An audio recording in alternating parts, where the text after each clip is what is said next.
पृथ्वी से अमृत किरणें निकलती हैं,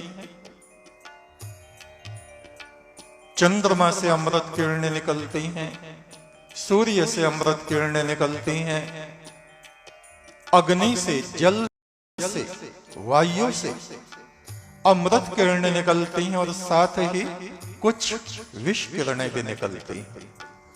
जैसे हम जो सांस लेते हैं वो अमृत हमारे भीतर जाता है, सोम तत्व, और जो बाहर निकलता है सांस वो दूषित कार्बन डाइऑक्साइड, विष के रूप में वो बाहर आता है। ऐसे ही मक्खी, मच्छर, ततैये, बिच्छू, सांप, जानवर, पशु, पक्षी, वृक्ष,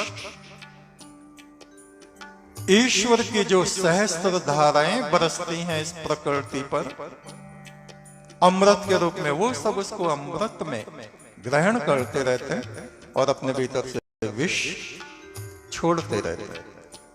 ईश्वर इस अमृत और विष का संतुलन बना के रखता है, तभी हम लोगों का जीवन चलता है। और विष किरणें हमारे भीतर बढ़ जाएं, पृथ्वी की विष किरणें बढ़ने से क्या होता है? जड़ता, आलस, अज्ञानता, शिथिलता, हठ, जिद, हिंसा, क्रूरता, शोषण, लोभ, संचय, अंधता, अंध उत्तेजना, आसुरी शक्तियां, निर्ममता, कठोरता, कपट आदि आसुरी भावनाएं हमारे भीतर इकट्ठी हो जाती हैं यदि उस विष का प्रभाव अधिक हमारे शरीर में हो जाए। जल तत्व भी अमृतमय होता है। रात में रखा हुआ जल तांबे के पात्र में, चांदी के पात्र में, सुबह को उसे पिए तो अमृत रूप है। और उसी की विष किरणें भी हैं। उनसे क्या होता है? दूसरों का शोषण करने की प्रवृत्ति बढ़ती है, जगत कामनाएं बढ़ती हैं यदि विष तत्व बढ़ गया जल में। और अमृत तत्व है तो कर्म शक्ति, कार्य करने की क्षमता, शक्ति हमें प्राप्त होती है। उच्च विचार, उच्च चिंतन, योग, आकांक्षा, ईश्वर से मिलने की तीव्र कामना जल के द्वारा हमारे भीतर पैदा होती। ये हमारे तत्व वैज्ञानिकों ने खोज की है, जो प्राचीन हमारे ऋषि मुनि थे। क्षितिज की तरंगे,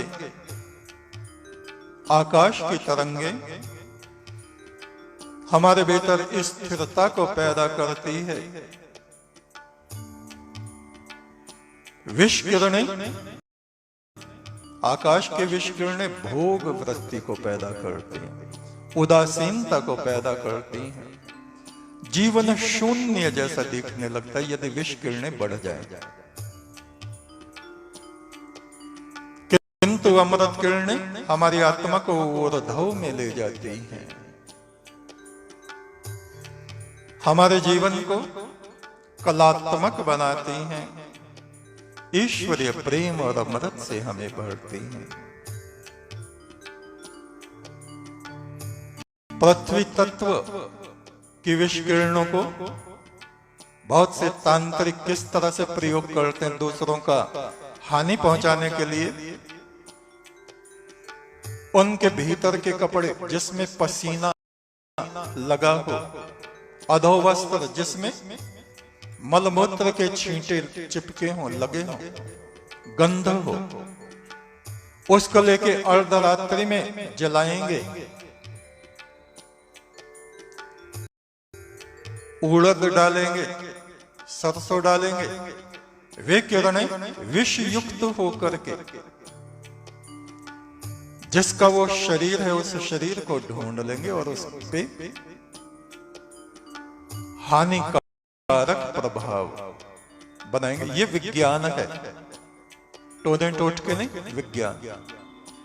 इस विज्ञान को हमारे प्राचीन ऋषि जानते थे, और उन्हीं वस्त्रों में अगर औषधि, जीवन औषधियां डालें, गाय का दूध, गाय का घी, केसर, और उसको जलाएं, तो जितने भी रोग उस शरीर में होंगे जिसके वे वस्त्र हैं, वो नष्ट हो जाएंगे, वो स्वस्थ हो जाएगा।